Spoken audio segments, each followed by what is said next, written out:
NDA എന്ന് പറയുന്നത് സാങ്കല്പിക മുന്നണി. നേതൃയോഗം പോലും നടക്കുന്നില്ല. അതൃപ്തി പ്രകടമാക്കി BDJS LDFിലേക്കെന്ന സൂചന. തുഷാറിന് കേന്ദ്രമന്ത്രി പദം നേടിയെടുക്കുന്നതിനുള്ള വെള്ളാപ്പള്ളി തന്ത്രമെന്ന സൂചന.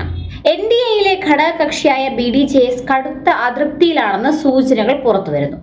മുന്നണി വിട്ട് LDFിലേക്ക് പോകണമെന്ന നിലപാടിലാണ് പാർട്ടിയിലെ ബഹുഭൂരിപക്ഷം നേതാക്കളും. പാർട്ടി പ്രസിഡന്റായ തുഷാർ വെള്ളാപ്പള്ളിക്ക് പോലും അർഹിക്കുന്ന പരിഗണന NDA മുന്നണിയിൽ ലഭിക്കാത്തതാണ് BDJSനെ ചൊടിപ്പിച്ചിരിക്കുന്നത്. മുന്നണി മാറ്റം സംബന്ധിച്ച് ഏതാനും CPM നേതാക്കളുമായി അനൌദ്യോഗിക ചർച്ചകൾ നടന്നുവെന്നാണ് ലഭിക്കുന്ന വിവരം. ഈഴവ വോട്ട് ബാങ്കാണ് BDJSന്റെ കരുത്ത്. NDAയിലേക്ക് BDJS എത്തിയ ശേഷമാണ് കേരളത്തിൽ BJPയുടെ വോട്ട് വിഹിതം കൂടിയത്. തുഷാറിന് രാജ്യസഭാ സീറ്റ് നൽകണമെന്നാണ് BDJSന്റെ ആവശ്യം. എന്നാൽ BJP ഇക്കാര്യത്തിൽ അനങ്ങാപ്പാറ നയമാണ് സ്വീകരിച്ചിരിക്കുന്നത്.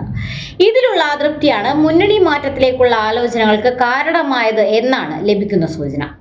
തുഷാറിന്റെ അസാന്നിധ്യത്തിൽ ഈയിടെ BDJS നേതൃയോഗം ചേർന്നിരുന്നു. അതിലാണ് മുന്നണി മാറ്റം സംബന്ധിച്ച് ശക്തമായ ആവശ്യമുയർന്നത്. കഴിഞ്ഞ ലോക്സഭാ തിരഞ്ഞെടുപ്പിൽ ആലപ്പുഴ, ആറ്റിങ്ങൽ, തൃശൂർ എന്നിവിടങ്ങളിലെല്ലാം BJP സ്ഥാനാർത്ഥികൾക്ക് വോട്ട് കൂടിയത് SNDP യോഗത്തിന്റെ സഹായം കൊണ്ടാണെന്നാണ് BDJS പറയുന്നത്. എന്നാൽ ആ പരിഗണന BJPയിൽ നിന്ന് പാർട്ടിക്ക് കിട്ടുന്നില്ലെന്നാണ് അവരുടെ പ്രധാന ആരോപണം. പാലക്കാട് ഉപതെരഞ്ഞെടുപ്പിൽ BDJS പ്രത്യേക സഹായമൊന്നും മുന്നണി സ്ഥാനാർത്ഥിക്ക് ചെയ്തില്ലെന്നും അതിനാലാണ് CPMന്റെ വോട്ട് കൂടിയതെന്നുമാണ് നേതാക്കളുടെ വാദം. ഈ യോഗത്തിൽ ചില വെള്ളാപ്പള്ളി നടേശൻ അനുകൂലികൾ UDFിലേക്ക് മാറുന്നതാണ് നല്ലതെന്ന് അഭിപ്രായപ്പെട്ടെങ്കിലും തങ്ങളുടെ സമുദായത്തിന് ഗുണം ലഭിക്കണമെങ്കിൽ LDF തന്നെ അധികാരത്തിലെത്തണമെന്ന നിലപാടായിരുന്നു ഭൂരിപക്ഷം നേതാക്കൾക്കും. അതിനിടെ BDJSനെ കൂടെ നിർത്താൻ BJP എന്ത് വിട്ടുവീഴ്ചയ്ക്കും തയ്യാറാകുമെന്നും സൂചനയുണ്ട്. അങ്ങനെ വന്നാൽ തുഷാറിന് രാജ്യസഭാ സീറ്റ് നൽകി കേന്ദ്രമന്ത്രിയാക്കാനുള്ള സാധ്യതയും തള്ളിക്കളയാനാകില്ല. അതിന് BJP തയ്യാറായില്ലെങ്കിൽ മുന്നണി മാറ്റമല്ലാതെ BDJSന് വേറെ വഴിയില്ല. നിയമസഭാ തെരഞ്ഞെടുപ്പിൽ LDFിൽ നിന്നാൽ 8ഓളം MLAമാരെ ഉണ്ടാക്കാമെന്നാണ് BDJSന്റെ കണക്കുകൂട്ട്. തദ്ദേശ സ്ഥാപനങ്ങളിലേക്കുള്ള തിരഞ്ഞെടുപ്പിന് 1 വർഷം പോലും ഇല്ലാതിരിക്കെ പ്രാദേശിക തലത്തിൽ മുന്നൊരുക്കമൊന്നും നടക്കുന്നില്ല തുടങ്ങിയ ആക്ഷേപങ്ങളും BDJS ഉന്നയിക്കുന്നുണ്ട്. തദ്ദേശ തിരഞ്ഞെടുപ്പിൽ ഈഴവ വോട്ടുകൾക്ക് മേൽക്കൈയുള്ള സ്ഥലങ്ങളിൽ ഒറ്റയ്ക്ക് മത്സരിക്കാനും ആലോചനയുണ്ട്.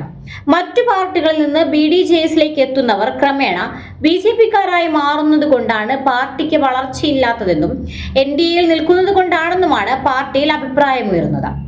എന്നാൽ മുന്നണി മാറ്റത്തിന്റെ പ്രധാന തടസ്സം തുഷാർ വെള്ളാപ്പള്ളിക്ക് നരേന്ദ്രമോദിയും അമിത്ഷായുമായുള്ള വ്യക്തിബന്ധമാണ്.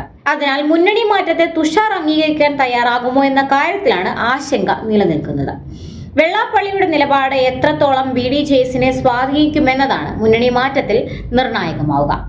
പാലക്കാട് ഉപതെരഞ്ഞെടുപ്പിൽ ഘടകകക്ഷി എന്ന പരിഗണന നൽകാത്ത BJP നടപടിയിൽ പ്രതിഷേധിച്ച് ഉപതെരഞ്ഞെടുപ്പിൽ പാലക്കാട് മണ്ഡലത്തിൽ BDJS മത്സരത്തിന് പോലും തയ്യാറായിരുന്നു.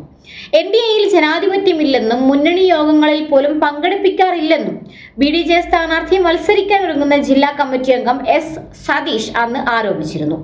സ്ഥാനാർത്ഥി നിർണയ ചർച്ചകളിൽ BDJSനെ പങ്കെടുപ്പിച്ചില്ല. എന്തുകൊണ്ടാണെന്ന് ചോദിച്ചാൽ നിങ്ങൾക്ക് എത്ര വോട്ടുണ്ടെന്നാണ് മറു ചോദ്യമെന്നായിരുന്നുവെന്നും BDJS അന്ന് പറഞ്ഞിരുന്നു.